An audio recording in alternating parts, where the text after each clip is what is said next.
You know, I have read some of the comments that have been made in the past saying, you know, you're a conservative. NASA is saying in their new budget that they want to commercialize and privatize the program. Why aren't you supporting that? And I have to admit that I think it comes down to an issue of semantics. When I think of privatization, I make three assumptions. It will cost the taxpayer less money, there will be a smaller government force in use, and there will be a better product. And I think, as the gentleman from Texas would agree with me, this plan that the NASA has put forward doesn't do any of those. Indeed, it costs more for a NASA budget. It increases the cost that the taxpayer will be spending on NASA. There are no federal jobs that will be eliminated, only private sector jobs, to the tune of about 30,000 jobs nationwide of scientists, engineers, mathematicians, those kinds of jobs that we don't really want to lose and we're trying to encourage young students to go into. And there is not a better product. As the gentleman from Texas said, it was ironic that the other day, the Constellation program passed their preliminary design review, which means after extensive engineering and technical checks, they passed everything. There is nothing technologically wrong with Constellation. It is ready to go forward. And ironically enough, on that very same day, one of the alternatives that the NASA administration would like us to fund was having a test on their engine, and it was a total failure. Ironically, NASA didn't publicize either of those events, the engine failure or the complete success in the preliminary design review of Constellation. So let me just spend a moment and talk about these commercial startup enterprises that NASA administrators are telling us they want to transfer all American taxpayer monies into going into this direction. These are programs like Kistler's rocket plane, which after a 14-month review or alliance with NASA was terminated because it failed to meet any of its goals. Or SpaceX, which over 8 years working with NASA and being funded by taxpayer money has had a 40% success rate. The Falcon in 2009, it's not there yet. It is now scheduled for sometime in 2010, but that was the engine failure I talked about that happened this very week. They are behind. They have already received $158 million of tax money, but obligations of NASA to this company run in the multi-billions of dollars. Orbital, another of those companies, is 7 months late on all of their assignments, which means if you actually look in the proposed budget, there is $312 million assigned to a category called Additional Incentives for Commercial Cargo Providers. If you want to take the spin off of it, it's a bailout for these companies who are not meeting their deadlines, who are not providing the product. After $600 million to these kinds of companies, NASA can clearly say they have no hardware to show for it, they have no services that have been delivered with it, there is no intellectual property rights, and this is what certain administrators within NASA call the bold new direction for this country. It is ludicrous. When the Columbia accident occurred, and that was a tragic event all of us mourned, there was an intense study to find out what went wrong and how to prevent it. And they came up with two goals. That if there is an entity that's going to be successful, they have to first have a clear goal of what their mission is, and second, they have to have an ultimate emphasis on safety. Let me talk about safety for just a moment, because the Bowman report, as much as we may not like it, clearly said the federal government's supervision in this area produces a safer project.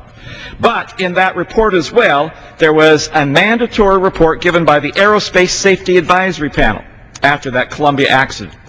In the report of 2008, in which the current chairman, General Bolden, was a member, as well as this year's report, at no time were they supportive of making all commercial options the primary means of U.S. human spaceflight.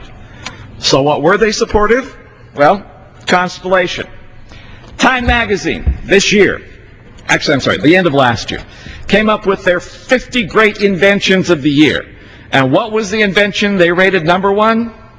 Ares. Yes, sir. The Ares rocket, which is part of the Constellation program.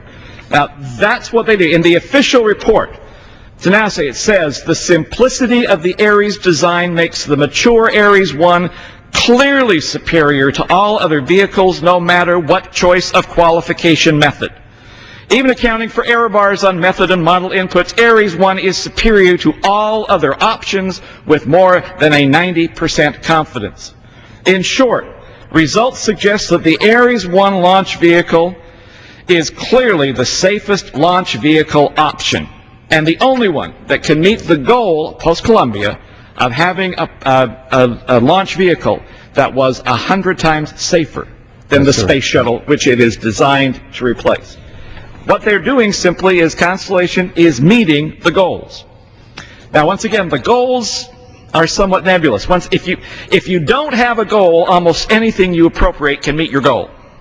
And I am suggesting that the NASA administrators right now do not have a clear goal. Deputy Administrator Garver gave a speech today over in Maryland, in which she said that the president's budget should be approved by Congress because it will enable NASA to align with the priorities of the nation. And those priorities, these key national priorities that I am referring to, are economic development, ending poverty, hunger, and creating jobs; international leadership and geopolitics, or world peace; education; and environment. Now, I hate to say anything, but in 1958, when NASA was started, their goal was to, and I will quote, provide for research into problems of flight within and outside Earth's atmosphere, and to ensure that the United States conducts activities in space devoted to peaceful purposes for the benefit of humankind. Nearly 50 years later, NASA proudly pledges to redefine what is possible for the benefit of all humankind by using NASA's unique competencies in scientific and engineering systems to fulfill the agency's purpose, to pioneer the future in space exploration, scientific discovery, and aeronautics research. And I'm sorry, Ms. Garb? I was just going to call you for a question. So economic development, international global leadership, and education? And environment. And environment. I think at sometimes Ms. Garver needs to explain what she meant, as this is the priority of NASA now, when in reality, this is what should have been the priority of NASA. And once again, if you have those goals, I think it makes sense to take away the program that everyone who knows what they are talking says is clearly the best innovation we have and the only way of supplanting the space shuttle with safe vehicle mechanisms for the future and for manned spaceflight. But once again, if your goals are to eliminate anything that deals with the traditional role of NASA, then perhaps those goals aren't significant whatsoever.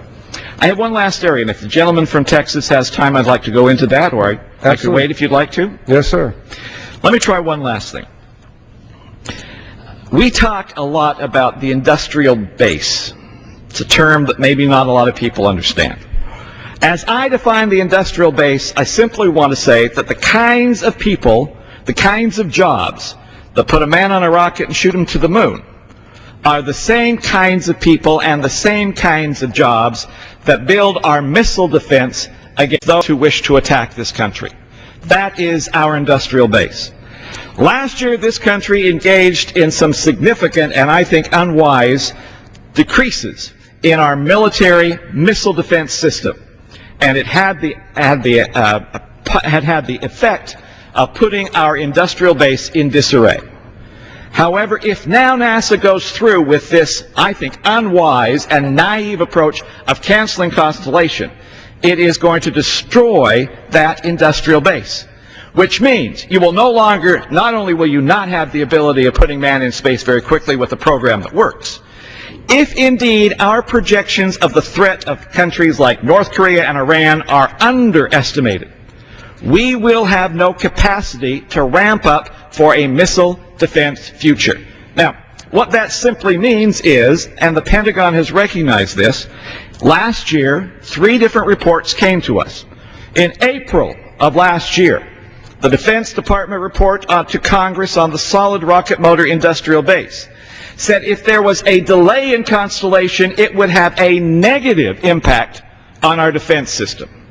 Next month after that, there was another report, this time the solid rocket motor capabilities report to Congress in June, which had a different conclusion.